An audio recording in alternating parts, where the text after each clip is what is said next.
In the final weeks of World War II, America didn't know it. But the Soviets were preparing to take Asia. And Washington was preparing to stop them. August 1945, Japan was collapsing. American B-29s were burning cities to ash. The Pacific Fleet controlled every sea, and millions of U.S. soldiers were preparing for the final invasion, Operation Downfall. But beneath the surface of victory, a storm was building, not against Japan, but between the United States and the Soviet Union. Washington finally realized what Stalin was doing. He wasn't entering the Pacific War as an ally. He was entering it to take Asia. From northern Korea to Manchuria, to the Japanese northern islands. The Red Army was moving like a tidal wave.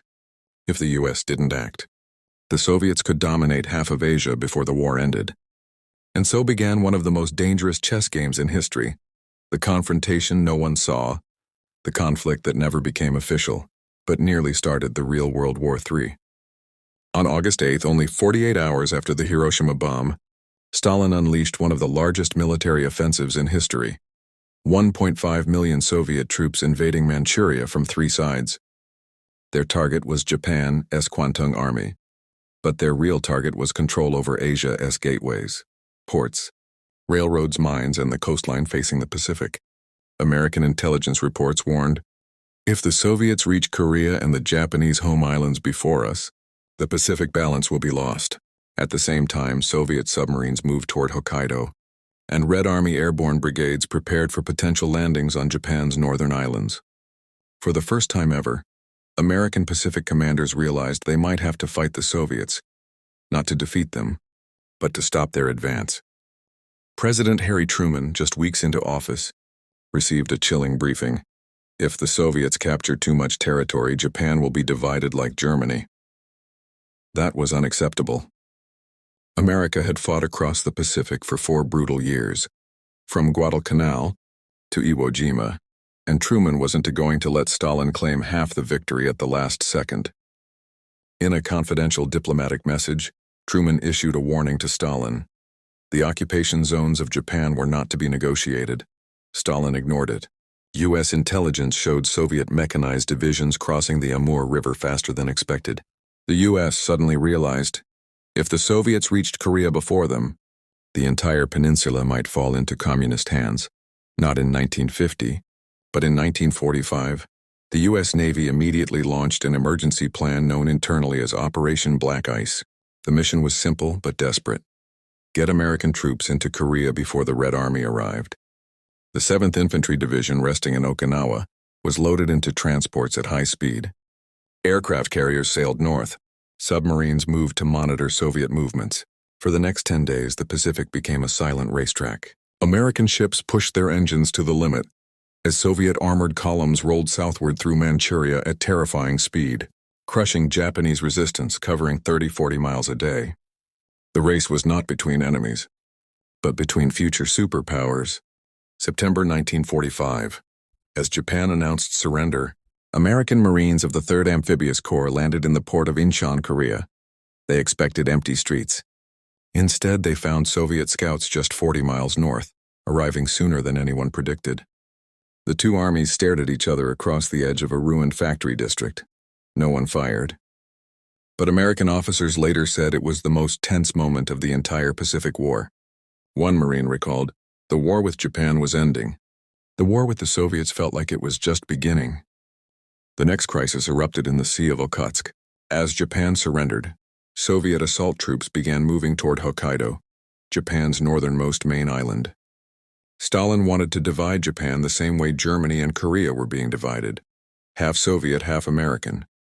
But Truman issued a direct order. No Soviet troops will land on the Japanese home islands. The U.S. Navy formed a blockade line of battleships, cruisers, and destroyers. A Soviet convoy approached, escorted by torpedo boats and submarine screens. The two sides closed to visual range, less than 5 miles apart. American fire control radars locked onto Soviet ships. Soviet guns elevated in response. For 3 hours, the world stood on the edge of open war. Only a last-second radio order from Moscow pulled the Soviet convoy back. While armies stared down across Korea and the seas, the intelligence war erupted in Tokyo. As U.S. occupation forces moved in, Soviet NKVD agents attempted to infiltrate the city disguised as civilian advisors. Their mission was to seize archives, scientists, and political contacts before the U.S. could consolidate power. American CIC counterintelligence teams quickly detected unusual code transmissions. What followed was a silent game of arrests, interrogations, and secret expulsions, never acknowledged publicly but reported in later declassified files. Tokyo became the front line of the first Cold War espionage battle, even before the Cold War officially began. Manchuria turns red. With Japan defeated, Soviet forces poured deeper into Manchuria, capturing ports like Dalian and Lushan. They seized miles of coastline facing the Pacific, the very locations America feared would one day host Soviet submarines and bombers. The U.S. demanded Moscow withdraw from certain areas. Stalin refused. For weeks, American war planners quietly drafted potential scenarios: naval blockade of Soviet ports, air patrols over disputed zones, reinforcement of Korea and Japan with additional divisions. Every scenario risked igniting a Third World War, at the very moment the second one had ended. The tension peaks. The Vladivostok Incident. October 1945. An American reconnaissance aircraft flying near Vladivostok was intercepted by Soviet fighters. Soviet pilots claimed the American plane crossed the border. American records said it didn't. The Soviet fighters fired warning bursts. One round struck the tail of the American aircraft. The U.S. Navy demanded retaliation. Truman refused, but barely. Had that pilot been killed, the Pacific might have exploded. That incident became one of the first moments of the Cold War, but few people ever heard of it. By December, Truman and Stalin finally reached an unspoken understanding. America would dominate Japan, Okinawa, and the Pacific sea routes. The Soviets would dominate Manchuria, Mongolia, and northern Korea. Neither side liked it, but both accepted it because the alternative was global catastrophe. American war planners calculated that a conflict with the USSR in Asia could last a decade and require millions of troops, with no guarantee of victory. Truman refused to sacrifice another generation, and so the armies stood down. The fleets withdrew. The air patrols relaxed. The war that could have started in 1945 ended before it began. The aftermath reshaped the modern world. Korea split into North and South, not in 1950 but quietly in 1945. Japan became the strongest American ally in Asia, while China's civil war tilted toward the communists because of Soviet support from Manchuria. Every major conflict of the next 80 years, Korea, Vietnam, the nuclear arms race, was shaped by the silent confrontation of 1945. The United States won the Pacific, the Soviets won the Asian mainland, and the Cold War drew its first borders.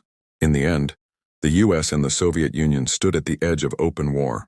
In Manchuria, in Korea, at sea near Hokkaido, and in the skies over Vladivostok. They never fired the first shot, but they came closer than anyone today imagines. This was the war that didn't happen, but shaped everything that did. The world avoided disaster not because the superpowers trusted each other, but because both feared what would happen if they pushed one step too far. The shadow conflict of 1945 never made headlines, but it drew the map of the modern world, and it remains one of the greatest almost wars in American history.